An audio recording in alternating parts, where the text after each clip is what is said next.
अस्सलाम वालेकुम व्यूअर्स, कैसे हैं आप? उम्मीद है आप सब खैरियत से होंगे।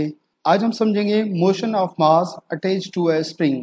एक स्प्रिंग के साथ एक मास अटैच्ड है और उसकी मोशन क्या है, किस तरह उसकी मोशन होगी, उसको हम डिस्कस करेंगे।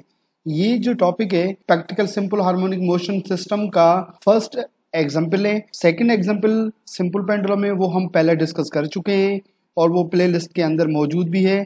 आज हम इसको डिस्कस करेंगे जो कि इसका फर्स्ट एग्जाम्पल जो दिया हुआ है मास स्प्रिंग सिस्टम का। अब यहाँ पे जो मास स्प्रिंग सिस्टम है वो एक वर्टिकली मास स्प्रिंग सिस्टम है। Consider vertical spring when an object is attached to a spring it stretch to its equilibrium position. Consider करते हैं कि एक हमारे पास स्प्रिंग है, ठीक है, ये हमारे पास एक स्प्रिंग है। इस स्प्रिंग की जो लेंथ है वो लेंथ एल है, लेकिन कब? जब ये जो है ऑब्जेक्ट इसमें अटैच नहीं था तब। लेकिन अब हम क्या करेंगे कि इस स्प्रिंग के साथ हम इस ऑब्जेक्ट को क्या करेंगे, अटैच करेंगे। जैसे ही हमने ऑब्जेक्ट को इस स्प्रिंग के साथ हमने अटैच किया तो स्प्रिंग की जो है वो लेंथ जो है वो बढ़ जाएगी और उसमें एक्सटेंशन आ जाएगी। जो एक्सटेंशन है उसको हम रिप्रेजेंट करते हैं डी से। तो डी क्या है? डी एक्सटेंशन है। किसमें एक्सटेंशन है? स्प्रिंग में। लेकिन कब? जब हमने मास को क्या किया, अटैच किया। ठीक है, जब एक्सटेंशन आ गई स्प्रिंग में ऑब्जेक्ट को अटैच करने से, ठीक है, ऑब्जेक्ट को हमने यहाँ से रिलीज किया तो स्प्रिंग में कितनी एक्सटेंशन आई? एक्सटेंशन जो आई है वो क्या है, उसको हमने रिप्रेजेंट किया है डी से। अब ये जो पोजीशन है ऑब्जेक्ट की स्प्रिंग के साथ, इस पोजीशन को हम क्या कहते हैं कि ये इक्विलिब्रियम पोजीशन है। इस इक्विलिब्रियम पोजीशन पर ऑब्जेक्ट का जो वेट होगा वो डाउनवर्ड डायरेक्शन में होगा और वेट ऑब्जेक्ट का किस से शो करते हैं? एम जी से हम उसको रिप्रेजेंट करते हैं। ठीक है, लेकिन स्प्रिंग जो है इसको अपवर्ड डायरेक्शन में फोर्स अप्लाई करेगा और वो स्प्रिंग की जो फोर्स है वो किसके बराबर है? के डी के बराबर है। के जो है स्प्रिंग कांस्टेंट है। के क्या है? के स्प्रिंग कांस्टेंट है। ठीक, स्प्रिंग कांस्टेंट ये हमें ये बताता है, इसकी वैल्यू हमें ये बताती है कि कितना स्प्रिंग जो है वो क्या है, स्टिफ है, ठीक, मतलब हार्ड है, या कितना स्प्रिंग जो है वो सॉफ्ट है। और डी क्या है? डी इस स्प्रिंग में एक्सटेंशन, यहां से लेकर यहां तक ये जो एक्सटेंशन आई है ये वो एक्सटेंशन है। तो स्प्रिंग की जो फोर्स है वो क्या है? एफ एस इक्वल टू के डी।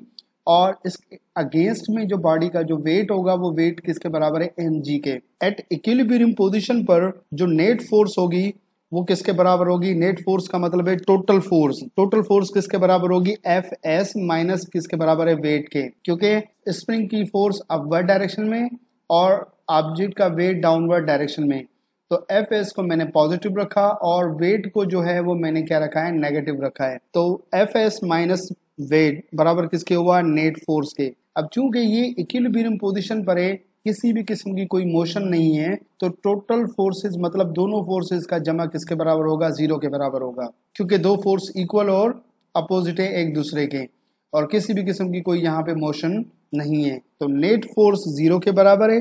ठीक है, तो के डी एफ एस की जगह पर मैंने क्या रखा? के डी रखा और वेट की जगह पर मैंने क्या रखा? एम जी रखा। अब के डी को आप इक्वल के इस तरफ लेकर आए या आप एम जी को भी इक्वल के इस तरफ आप लेके आ सकते हैं। जब के डी जो है वो इक्वल के इस तरफ आएगा तो के डी माइनस का हो जाएगा और माइनस बराबर किसके होगा? माइनस एम जी के। माइनस माइनस कैंसिल, तो के डी किसके बराबर हुआ? एम जी के बराबर हुआ। इसका मतलब ये है कि जो स्प्रिंग की फोर्स है वो इक्वल किसके है? उसका मैग्नीट्यूड किसके इक्वल है? ऑब्जेक्ट के वेट के इक्वल है। लेकिन कहाँ पर? एट इक्विलिब्रियम पोजीशन पर, जो कि पोजीशन इस फिगर में ये वाली फिगर है। ठीक है, अब आप इसको जहन में रखिएगा। अब नेक्स्ट में हम क्या करेंगे? नेक्स्ट में हम इस ऑब्जेक्ट को मोशन दिलाएंगे, डिस्प्लेस करेंगे। तो जब डिस्प्लेस करेंगे तो वहां पर जो है इस ऑब्जेक्ट की मोशन क्या होगी, वहां पे नेट फोर्स क्या होगी, ये हमें अब चेक करनी है। ठीक है, लेट सपोज कि ऑब्जेक्ट को हम क्या करते हैं, हमने डिस्प्लेस किया है अपवर्ड डायरेक्शन में। ठीक है, या तो फिर आप ऐसा कहें कि हमने इसको स्ट्रेच किया मजीद इधर डाउनवर्ड डायरेक्शन में। जब यहाँ पे हम छोड़ेंगे तो ये ऑब्जेक्ट स्प्रिंग फोर्स की वजह से अपवर्ड डायरेक्शन में मूव करेगा। तो लेट सपोज कि आप ऑब्जेक्ट जो है इस इक्विलिब्रियम पोजीशन से प्लस वाई पोजीशन की तरफ क्या कर रहा है? मूव कर रहा है। तो स्प्रिंग की फोर्स क्या होगी? देखिए यहाँ पे जो स्प्रिंग की फोर्स है वो इस इक्विलिब्रियम पोजीशन से लेकर यहाँ तक जो है उसमें किसके बराबर थी? एफ एस इक्वल टू के डी। ऑब्जेक्ट अपवर्ड डायरेक्शन में मूव कर रहा है मतलब ये y डिस्टेंस ट्रैवल कर रहा है, तो क्या होगा कि इस d में से, ठीक है, जो स्प्रिंग की फोर्स हम मालूम करेंगे तो कैसे करेंगे, इस d में से ऑब्जेक्ट अपवर्ड डायरेक्शन में जा रहा है तो उसने डिस्टेंस ट्रैवल क्या किया, इस y को माइनस करेंगे, तो हमारे पास जो स्प्रिंग की फोर्स होगी वो फोर्स किसके बराबर होगी, वो फोर्स बराबर होगी k bracket d minus Y के, ठीक है।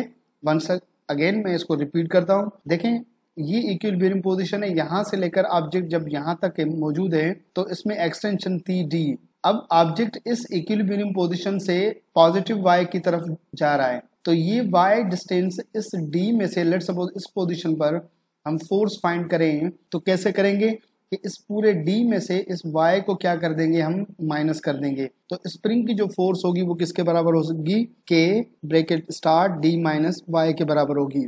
और ये रिड्यूस होगी, फोर्स जो है वो क्या होगी, कम होगी, जब ऑब्जेक्ट जो है अपवर्ड डायरेक्शन में पॉजिटिव y की तरफ जो है वो क्या करेगा, मूव करेगा, ठीक है। तो टोटल फोर्स क्या होगी, वर्टिकल फोर्स कितनी एक्ट करेगी। अब इस कंडीशन में पहले ऑब्जेक्ट जो है इक्विलिब्रियम पोजीशन पर था तो वहां पे दोनों स्प्रिंग फोर्स और वेट दोनों इक्वल थे, ठीक है, लेकिन अब ऑब्जेक्ट जो है अपवर्ड डायरेक्शन में मूव कर रहा है तो यहाँ पे कितनी फोर्स एक्ट करेगी, F net is equal to F S minus weight. Minus weight मैंने क्यों रखा है, इस वजह से रखा है क्योंकि वेट डाउनवर्ड डायरेक्शन में एक्ट करता है और स्प्रिंग की जो फोर्स है वो अपवर्ड डायरेक्शन में एक्ट कर रही है। ऑब्जेक्ट किसकी तरफ जा रहा है, ऑब्जेक्ट जा रहा है पॉजिटिव वाई की तरफ जा रहा है, तो ऑब्जेक्ट की जो मोशन है वो स्प्रिंग फोर्स की डायरेक्शन की में है, तो मोशन और वेट एक दूसरे के अपोजिट में है, तो इस वजह से मैंने वेट माइनस में रखा है। एफ नेट बराबर एफ एस माइनस वेट, ठीक है।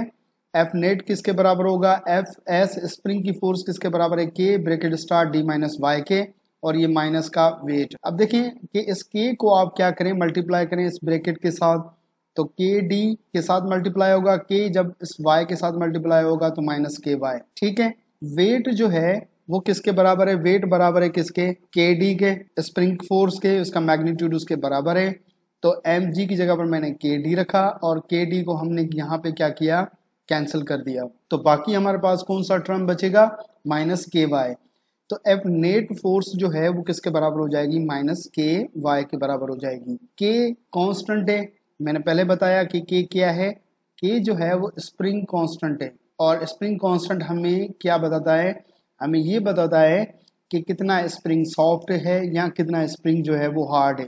बाकी क्या वेरिएबल है हमारे पास, वेरिएबल है हमारे पास वाई डिस्टेंस से ऑब्जेक्ट क्या करेगा, जो मूव करेगा वर्टिकली डिस्टेंस डाउनवर्ड मूव करे या अपवर्ड मूव करे, ठीक है, मतलब ये इक्विलिब्रियम पोजीशन से ऑब्जेक्ट अपवर्ड मूव करे तो हम उसको पॉजिटिव वाई कंसीडर करेंगे, ऑब्जेक्ट अगर डाउनवर्ड मूव करेगा तो हम उसको नेगेटिव वाई कंसीडर करेंगे, ठीक है। पॉजिटिव और नेगेटिव हमें सिर्फ और सिर्फ डायरेक्शन को बता रहा है कि इसकी डायरेक्शन क्या है, ठीक है। तो एफ नेट जो है ये क्या है हमारे पास, माइनस के वाई के बराबर है, और ये जो है ये रीस्टोरिंग फोर्स है, यही फोर्स ऑब्जेक्ट को इस इक्विलिब्रियम पोजीशन पर क्या करेगी, रीस्टोर करने की कोशिश करेगी। जब ऑब्जेक्ट ऊपर की डायरेक्शन में ट्रैवल करेगा तो ये रीस्टोरिंग फोर्स डाउनवर्ड इस इक्विलिब्रियम पोजीशन की तरफ लगेगी, जब ऑब्जेक्ट नीचे होगा तो यही फोर्स जो है अपवर्ड डायरेक्शन में एक्ट करेगी, लेकिन किसकी तरफ, इस इक्विलिब्रियम पोजीशन की तरफ एक्ट करेगी। तो ये जो नेट फोर्स है F net is equal to minus K Y, ये रीस्टोरिंग फोर्स है, ये ऑब्जेक्ट को इस इक्विलिब्रियम पोजीशन पर हमेशा रीस्टोर करने की क्या करेगी, कोशिश करेगी, ठीक है। और ये रीस्टोरिंग फोर्स, इस रीस्टोरिंग फोर्स में के जो है वो कांस्टेंट है, बाकी वेरिएबल हमारे पास क्या है, वाई है। तो रीस्टोरिंग फोर्स डायरेक्टली प्रोपोर्शनल किसके हुई, वाई के हुई, लेकिन माइनस साइन हमें ये बताती है कि रीस्टोरिंग फोर्स और वाई एक दूसरे के क्या हैं, अपोजिट में। ये मैं अभी थोड़ी देर पहले मैंने एक्सप्लेन किया कि ये इक्विलिब्रियम पोजीशन है, ठीक है। अगर ऑब्जेक्ट अपवर्ड डायरेक्शन में मूव करेगा, ठीक है, मतलब पॉजिटिव वाई की तरफ मूव करेगा तो रीस्टोरिंग फोर्स डाउनवर्ड इस इक्विलिब्रियम पोजीशन की तरफ लगेगी, ठीक है। अगर ऑब्जेक्ट डाउनवर्ड डायरेक्शन में इस नेगेटिव वाई की तरफ मूव करेगा तो रीस्टोरिंग फोर्स ऑब्जेक्ट पर अपवर्ड डायरेक्शन में क्या करेगी, एक्ट करेगी। तो हमेशा फोर्स और जो डिस्प्लेसमेंट है ये एक दूसरे के अपोजिट में होंगे। तो हमें ये क्या बताना चाह रहा है, the net force is a restoring force which is directly proportional vertical displacement of mass from its equilibrium position but in opposite direction. This proves that motion of mass is simple harmonic motion. Simple harmonic motion का एक ये characteristic है कि हमेशा जो motion होगी, ठीक है, मोशन जब ऑब्जेक्ट की होगी तो उस मोशन में फोर्स, जो रिस्टोरिंग फोर्स हो, वो डायरेक्टली प्रोपोर्शनल किसके होगी? वो डायरेक्टली प्रोपोर्शनल होगी डिस्प्लेसमेंट के, ठीक है, लेकिन अपोजिट डायरेक्शन में। एक्सेलरेशन होगी वो डायरेक्टली प्रोपोर्शनल होगी किसके? डिस्प्लेसमेंट के, लेकिन अपोजिट डायरेक्शन में। तो यहाँ पर ये जो वर्टिकल सिस्टम हमने लिया है, इस वर्टिकल सिस्टम में हमें जो रिस्टोरिंग फोर्स मिली है वो किसके बराबर है? वो डायरेक्टली प्रोपोर्शनल है डिस्प्लेसमेंट के, लेकिन अपोजिट डायरेक्शन में है। तो इसका मतलब है कि इस वर्टिकली मास स्प्रिंग सिस्टम की जो मोशन है वो मोशन कौन सी है? सिंपल हार्मोनिक मोशन है। तो आई होप कि ये आज का लेक्चर आपको अच्छे से समझ में आ गया होगा। अगर इस लेक्चर में किसी भी किस्म की कोई कंफ्यूजन है तो वो आप कमेंट बॉक्स में पूछ सकते हैं। अपना बहुत सारा ख्याल रखिएगा। वीडियो पसंद आने की सूरत में, लेक्चर समझ में आने की सूरत में आप चैनल को ज़रूर सब्सक्राइब करें। Thank you very much. अल्लाह हाफिज़।